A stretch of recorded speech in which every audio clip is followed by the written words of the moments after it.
क्या ये जानी पहचानी बात लगती है? हर महीने की शुरुआत में लगता है कि इस बार सब कुछ कंट्रोल में रहेगा, लेकिन जैसे जैसे दिन बीतते हैं पैसे का हिसाब गड़बड़ाने लगता है। महीना शुरू होता है तो बैंक अकाउंट भरा होता है और बड़े बड़े प्लान होते हैं। मन में उम्मीद होती है कि इस बार सेविंग जरूर होगी, कुछ नया खरीदेंगे या ट्रिप पर जाएंगे। लेकिन महीने के आखिर तक आप सोचते रह जाते हैं कि आपकी सैलरी कहां गायब हो गई। खर्चे ऐसे बढ़ते हैं कि पता ही नहीं चलता। आप बार बार अपना बैलेंस चेक करते हैं, हर ट्रांजैक्शन पर नजर रखते हैं, फिर भी पैसे कम पड़ जाते हैं। खर्चों में कटौती करने की कोशिश करते हैं, कभी कभी तो जरूरी चीजें भी टाल देते हैं, लेकिन फिर भी सेविंग नहीं हो पाती। हर महीने खुद से वादा करते हैं कि अगली बार बेहतर प्लानिंग करेंगे और सेविंग जरूर करेंगे, लेकिन यह चक्कर चलता ही रहता है, जैसे कोई लूप हो जिसमें फंस गए हो। असल बात यह नहीं कि आप कितना कमाते हैं, बल्कि यह है कि आप अपने पास जो है उसे कैसे मैनेज करते हैं। सही मैनेजमेंट के बिना चाहे सैलरी कितनी भी हो, पैसे हमेशा कम ही लगेंगे। अपनी सैलरी को पानी की बाल्टी समझो, अगर उसमें छेद है तो जितना भी पानी डालो वो बाहर निकल जाएगा। बिना प्लान के ये तेजी से लीक हो जाती है और आपको पता भी नहीं चलता कि पैसा कहां गया। ज्यादा इनकम का मतलब अक्सर ज्यादा खर्च होता है, ज्यादा सेविंग नहीं। लाइफस्टाइल बढ़ते ही खर्चे भी बढ़ जाते हैं।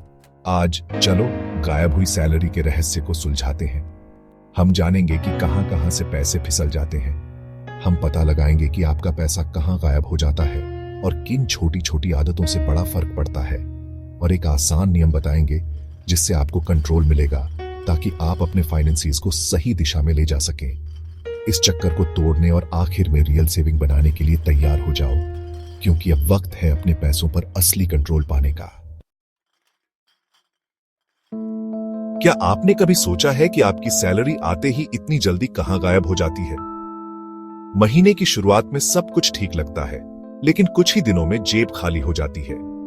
पहला गुनहगार कोई बजट नहीं। जब आप अपने खर्चों का हिसाब नहीं रखते तो पैसे का बहाव समझना मुश्किल हो जाता है। बिना प्लान के छोटे छोटे खर्चे जैसे रोज की चाय, स्नैक्स या ऑनलाइन सब्सक्रिप्शन धीरे धीरे जुड़ते जाते हैं और आपका अकाउंट खाली कर देते हैं। ये छोटे खर्चे दिखने में मामूली लगते हैं, लेकिन महीने के अंत में बड़ा फर्क डालते हैं। इंस्टेंट ग्रेटिफिकेशन अगली चीज है। ऑनलाइन शॉपिंग और इंपल्स बाय अभी अच्छे लगते हैं, लेकिन बाद में दुख देते हैं। डिस्काउंट्स और सेल्स के चक्कर में हम अक्सर जरूरत से ज्यादा खरीद लेते हैं। ईएमआई मैनेजेबल लगती है, लेकिन बहुत ज्यादा आपको कर्ज में फंसा देती है, जिससे रोजमर्रा की जरूरतों या सेविंग के लिए कुछ नहीं बचता।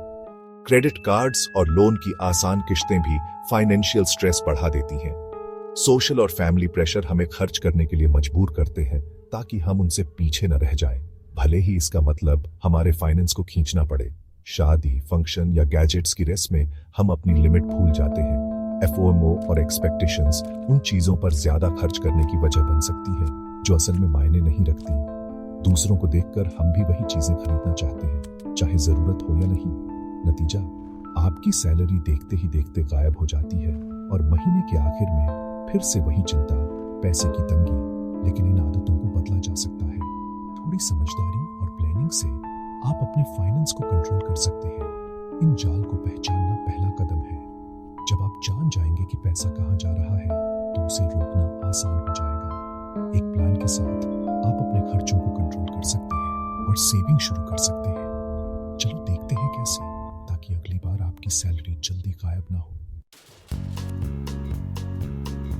समाधान 50-30-20 नियम, आपके पैसे को मैनेज करने का एक आसान फॉर्मूला।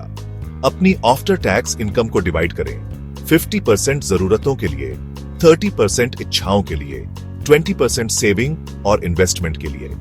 जरूरतें जरूरी चीजें हैं, किराया, किराने का सामान, यूटिलिटीज, ट्रांसपोर्ट, इंश्योरेंस।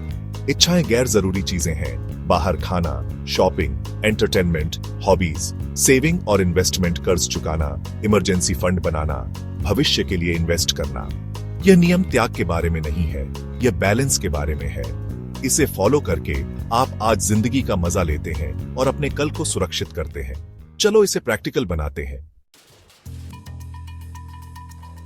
नियम जानना एक बात है, लेकिन असली बदलाव तब आता है जब आप उन नियमों को अपनी रोजमर्रा की जिंदगी में उतारते हैं। उसे जीना दूसरी बात है। छोटे छोटे फैसले जो आप हर दिन लेते हैं वही आपके फाइनेंशियल फ्यूचर को बनाते हैं। हर खर्चे को ट्रैक करके शुरू करें, चाहे वो कितना भी छोटा क्यों ना हो। चाय, ऑन्टो या ऑनलाइन शॉपिंग, किसी ऐप या एक सिंपल नोटबुक का इस्तेमाल करके आप अपने पैसों का पूरा हिसाब रख सकते हैं। हर महीने की शुरुआत में अपने परिवार या खुद के साथ बैठकर अगले 30 दिनों का बजट बनाएं। अपना बजट सेट करें।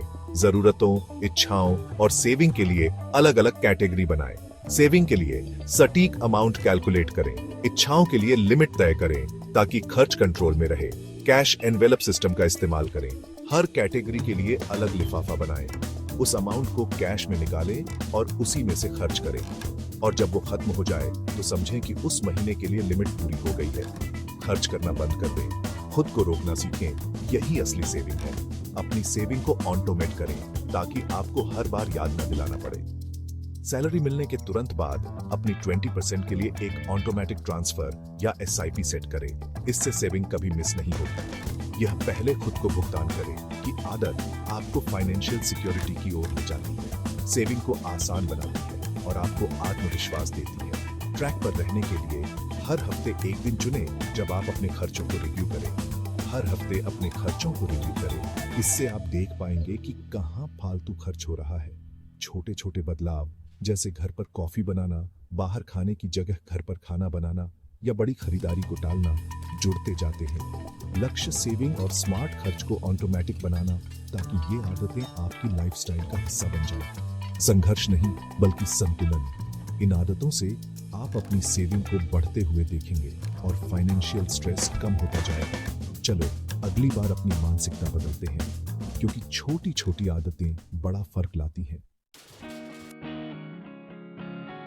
ज्यादा कमाना जवाब नहीं है, स्मार्ट खर्च करना है।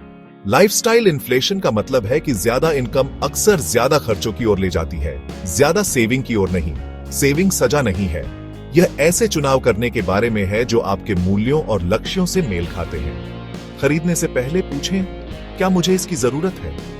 क्या मैं इसे खरीद सकता हूं? क्या मैं इंतजार कर सकता हूं? खरीदारी में देरी करने से इंपल्स बाय से बचने में मदद मिलती है।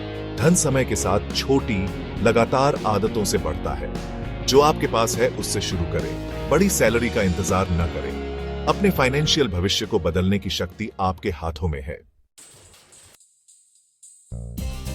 फाइनेंशियल फ्रीडम की यात्रा एक ही कदम से शुरू होती है। एक प्लान बनाओ। 50-30-20 नियम को अपना गाइड बनाओ और इसे अपनी जिंदगी के हिसाब से एडजस्ट करो। अभी अपनी इनकम लिखो और उसे जरूरतों, इच्छाओं और सेविंग में बांटो। अपने खर्चों की लिस्ट बनाओ और देखो कि आपका पैसा असल में कहां जाता है। अपनी सेविंग को ऑटोमेट करो। 10% से शुरू करना भी प्रोग्रेस है। हर छोटा कदम मोमेंटम बनाता है। सपोर्ट के लिए अपने दोस्तों या परिवार के साथ अपनी यात्रा शेयर करो। आज ही शुरू करो। फाइनेंशियल सिक्योरिटी का आपका रास्ता अब शुरू होता है। आप ये कर सकते हो।